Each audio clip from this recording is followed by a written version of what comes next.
হত্যাকারীর বিচার না হওয়ার যে যন্ত্রণা, সেই যন্ত্রণা থেকে মাননীয় প্রধান উপদেষ্টা আপনি জাতিকে, সাংবাদিক সমাজকে উদ্ধার করেন। আমাদের কষ্ট দূর করে দিন। তথ্য মন্ত্রণালয়ের দায়িত্বে যিনি আছেন বিপ্লবী ছাত্র নেতা সমন্বয়ক, আমি উদ্দেশ্যে বলব একটা অসাধারণ বিপ্লব সম্পন্ন আপনারা করেছেন। সেই বিপ্লবের ভেতর দিয়ে বাংলাদেশকে আবর্জনা মুক্ত করার একটি সুযোগ হয়েছে।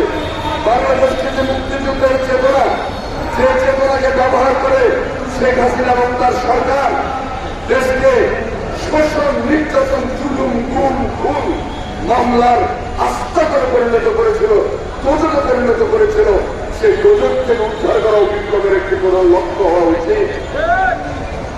বন্ধুগণ আমার, সাগর রুনির পাশাপাশি যে বন্ধ গণমাধ্যমগুলো দীর্ঘদিন ধরে বন্ধ হয়ে আছে, সেই গণমাধ্যমগুলো অবিলম্ব খুলে দিন।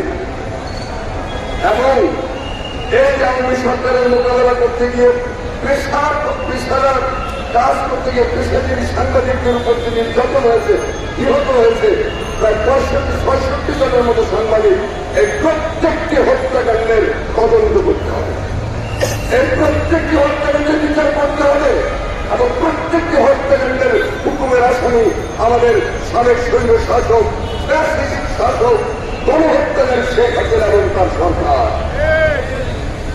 পাশাপাশি আহত হয়ে যারা বিছানায় কাতরাচ্ছেন তাদের শুধু চিকিৎসার ব্যবস্থা করতে হবে, ক্ষতিপূরণ দিতে হবে।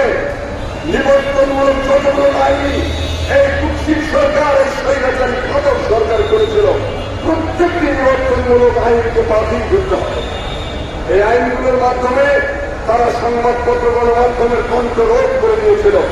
এই কণ্ঠরোধের অবস্থা থেকে গণমাধ্যমকে মুক্তি দেওয়ার একটা সুবর্ণ সুযোগ আমাদের এসেছে। আসুন সেই সুযোগকে আমরা ব্যবহার করি। আরো যদি পয়েন্ট বলে আমার বক্তব্য আমি শেষ করতে চাই।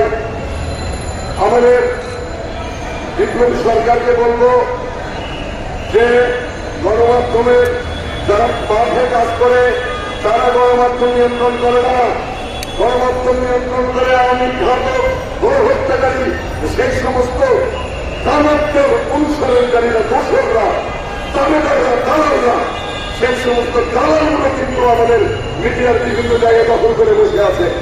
এ ব্যাপারে সুচিন্তিত পদক্ষেপ গ্রহণ করুন এবং একটা বিপ্লবী কমান্ডার সেই গঠন করে সরকার চীনে যেতে করেছিল, সেতু আয়াতুল্লাহ খোমেনি যেটা ইরানে করেছিল, নিজের রাষ্ট্র যেটা কিউবাতে করেছিল, সেই প্রক্রিয়ায় একটি বিপ্লবী কমান্ড কাউন্সিল গঠন করে, একটি শ্যাডো ক্যাবিনেট গঠন করে, একটি ছায়া মন্ত্রিসভা গঠন করে প্রত্যেকটি প্রশাসন, বিচার এবং পুলিশ সহ সংস্কৃতি, তথ্য যতগুলো অধিদপ্তর আছে প্রত্যেকটি অধিদপ্তরকে মনিটরিং এর আওতায় আনতে হবে। তা যদি না আনা যায় তাহলে এই সমস্ত প্রশাসনের মাথা বদল করে কোনো লাভ হবে না। তাদের ভেতরে ঘাটতি বেড়ে আছে, শত শত আওয়ামী ঘাতক, এই ঘাতকদেরকে এখানে উচ্ছেদ করতে সমূলে। সেনাবাহিনীর উদ্দেশ্যে বলতে চাই,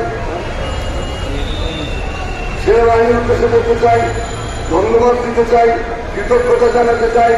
শেখ হাসিনার আয়েস পূরণের হাতিয়ার না হয়ে হাজার হাজার লক্ষ লক্ষ মানুষের রক্তপাত থেকে বাংলাদেশকে আপনারা রক্ষা করেছেন। অশেষ কৃতজ্ঞতা যে আপনারা শেষ পর্যন্ত এই ক্ষমতান্ধ, এই নিকৃষ্ট মিথ্যাবাদী, এই গণঘাতক শাসকের পক্ষ আপনারা নেন নাই। কিন্তু সেরা প্রধানের উদ্দেশ্যে সম্মান মর্যাদা রেখে বলবো, আপনাদের ভেতরে যে আটক লোকগুলো আছে তাদের তালিকাটা দয়া করে জনসমক্ষে প্রকাশ করেন। জনসমক্ষে প্রকাশ না করলে আমাদের মধ্যে সন্দেহ, সংশয় দেখা দিতে পারে। আমাদের বহু মর্যাদার, বহু স্বপ্নের সেনাবাহিনী, দেশপ্রেমিক যারা মুক্তিযুদ্ধে গুরুত্বপূর্ণ অবদান রেখেছেন, সেই সেনাবাহিনী কোন অস্পষ্টতার মধ্যে থাকুক সেটা আমরা চাই না। আমরা যে ক্রিস্টাল ক্লিয়ার একটি সেনাবাহিনী, সেই পদক্ষেপ আপনি গ্রহণ করবেন, এটা আপনার কাছে আমাদের দাবি।